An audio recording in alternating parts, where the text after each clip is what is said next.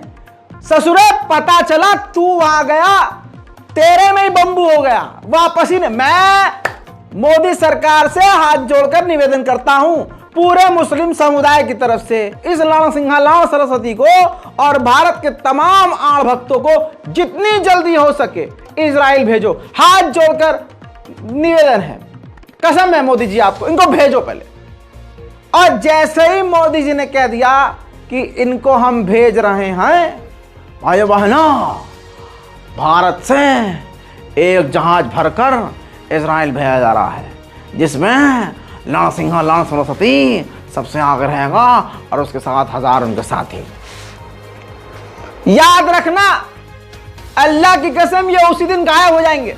Airport छोड़ो, अपने घर में गड्ढा खोद के अंदर ही मिट्टी डाले, हाँ मैं मुंह से निकल गई। ये रहेगा इनका हाल।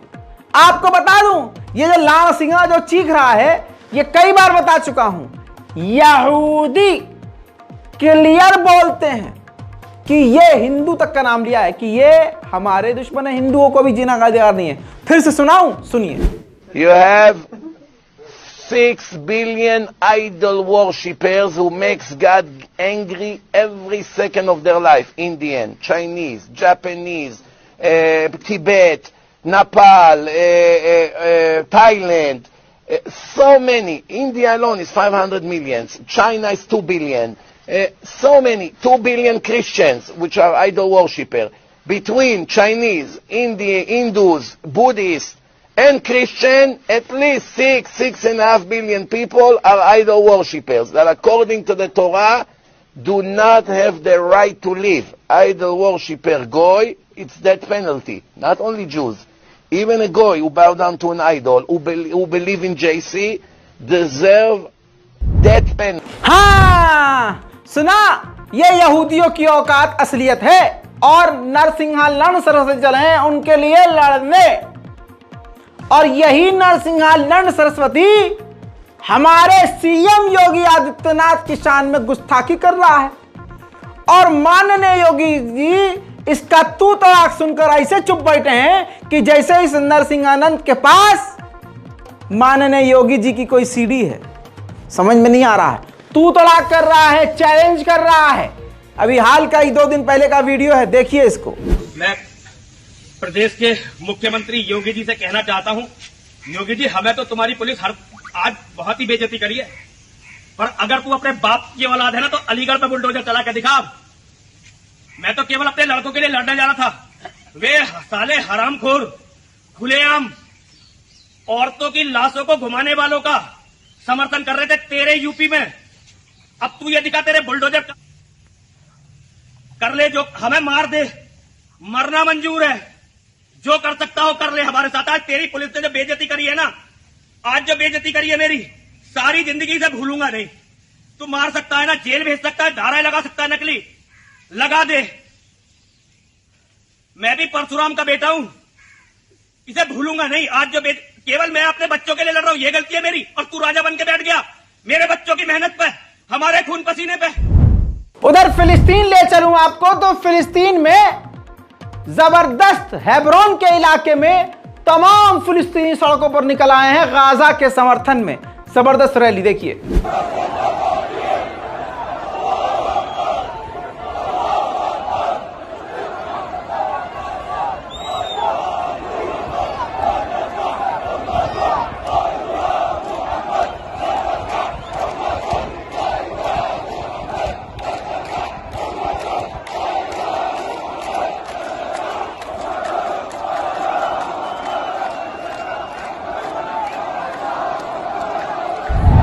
उधर साउथ अफ्रीका पूरी तरह से इजराइल के साथ खड़ा है। इजराइल का झंडा साउथ अफ्रीका में लहराया गया है।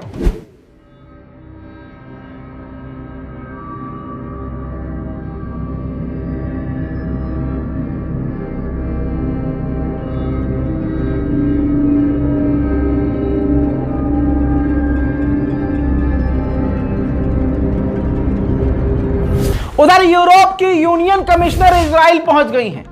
यह तस्वीर देखिए दोस्तों, और इस तस्वीर को देखकर एक बात समझ लीजिए, दुनिया की तमाम बड़ी बड़ी बड़ी बड़ी और बड़ी से बड़ी ताकतें इजराइल के साथ हैं। फिलिस्तीन के साथ कौन है? कोई नहीं दोस्तों। लानत है अरब देशों पर, लानत है मुस्लिम देशों पर कि इतने ताकतवर होके फिलिस्तीन के साथ खड़े नहीं हो पा रहे। रोज़े अव्वल से कह रहा हूं कि अगर तमाम अरब देशों में से 40 मुस्लिम देश भी कह दे कि हम यूरोप को तेल देना बंद कर रहे हैं, गैस देना बंद कर रहे हैं, ट्रेड करना बंद कर रहे हैं, सामान देना बंद कर रहे हैं, इनसे सामान लेना बंद कर रहे हैं, खुदा की कसम 1 घंटे से 2 घंटे के अंदर तिया पाचा हो जाएगा। अमेरिका इजराइल घुटने पे होंगे। लेकिन अरब से बड़ा गद्दार कौन है? यह आले सऊद के अंदर वफा है ही नहीं। एक तस्वीर के अंदर पूरी इन्वेस्टिगेशन है। इस तस्वीर को ध्यान से देखिए। यह यहूदी जिन्नात इजराइल गया था, ये यहूदियों का समझ लीजिए मौलवी है, ये ग्रैंड चीफ रब्बी, इसका अकाउंट ट्विटर का आपके सामने है। ये सऊदी अरब गया था, वो भी मैंने मार्क किया हुआ है। और उल्टे हाथ पे अब आप इसे मिलिट्री के कपड़ों में देख रहे हैं। जब ये सऊदी अरब गया था तो ये वहां पर मौलवी बन के गया था, यानी यहूदियों का मौलवी बन के गया था। और आज फिलिस्तीनियों के कत्लेआम के लिए सेना के कपड़े पहन के कत्लेआम कर रहा है। और जब ये सऊदी अरब गया था तो ये वीडियो देखिए, वहां अरबियों का हाथ पकड़ के नाच रहा था, उनके साथ खूब झूम रहा था सऊदी अरब के लोग।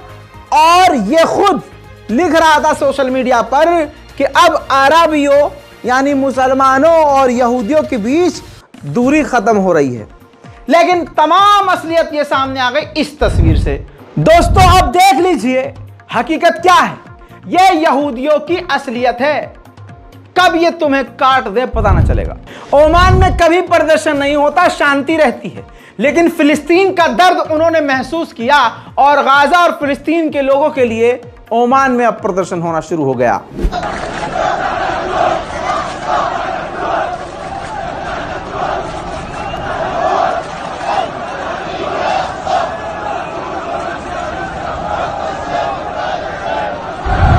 उधर दोहा में भी जबरदस्त प्रदर्शन, कतर की राजधानी दोहा।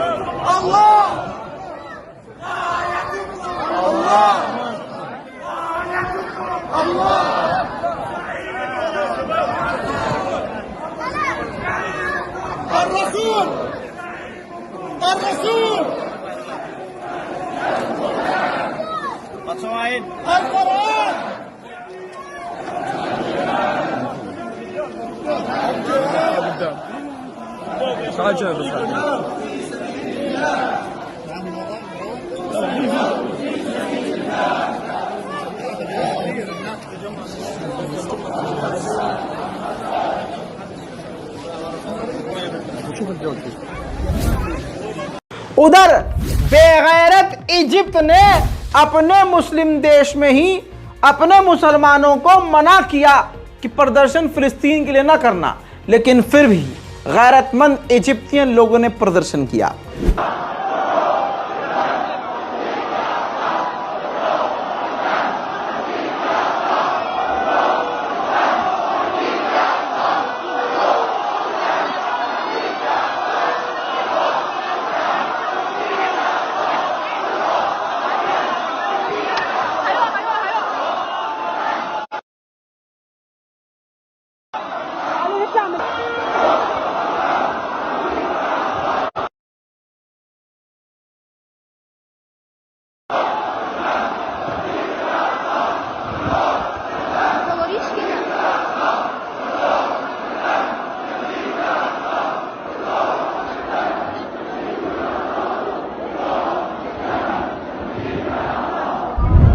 इसके अलावा सीरिया में भी जमकर प्रदर्शन हुआ है दोस्तों।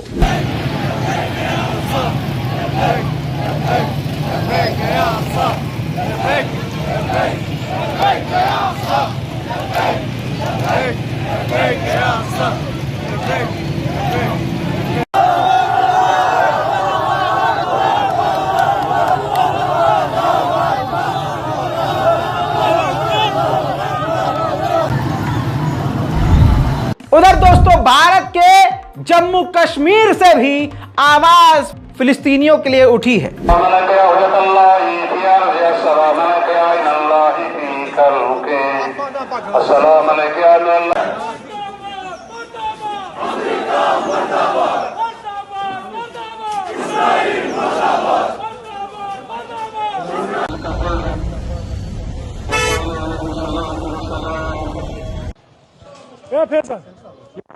हेडफोन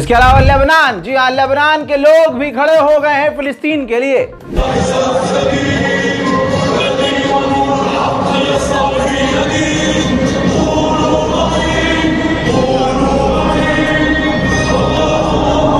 अफसोस की बात यही है दोस्तों, कश्मीर, जम्मू कश्मीर के इलाके से तो आवाज़ उठी, बाकी पूरे भारत में जिस शोरगुल के साथ आवाज़ उठनी थी वो आवाज़ न उठी। कहा जा रहा है कि लखनऊ में प्रदर्शन हुआ, अलीगढ़ में प्रदर्शन हुआ, दिल्ली में हुआ, लेकिन अगर प्रदर्शन जैसा होता तो आवाज़ अपने आप दुनिया तक पहुंचती। दोस्तों, अभी और भी जानकारी और भी बड़ी खबरें आना बाकी है। चैनल को रिफ्रेश करते रहिए, चेक करते रहिए और चैनल को सब्सक्राइब कर लीजिए। कभी कभी ऐसा होता है जो लोग सब्सक्राइब नहीं करते हैं उनको तो नोटिफिकेशन मिलेगा ही नहीं, और जो लोग सब्सक्राइब करके बैठे हैं कभी कभी उनको भी हो सकता है ना मिले नोटिफिकेशन। इसलिए बार बार चैनल पर आते रहिए, क्योंकि मैं कहीं जा नहीं रहा हूं स्टूडियो में ही 24 घंटे 6 दिन से ऊपर हो चुका है। अल्लाह की कसम सुकून से 10 मिनट भी नहीं लेता हूं। आपके सामने लगातार खबर पेश कर रहा हूं और ऐसे ही लाता रहूंगा, क्योंकि मेरी खुद की लड़ाई है प्रोपेगेंडा से। रजा गराफी खुद लड़ रहा है गोदी मीडिया से, रजा गराफी की सोच लड़ रही है झूठ से, मक्कारी से, और आप लोग मेरे साथ हैं, इसीलिए मैं अकेला डटा हूं। उम्मीद करता हूं कि आप मेरी बात को समझेंगे, चैनल से जुड़ेंगे और तमाम मुसलमानों से कहेंगे रजा गराफी चैनल से जुड़ें। जय हिंद।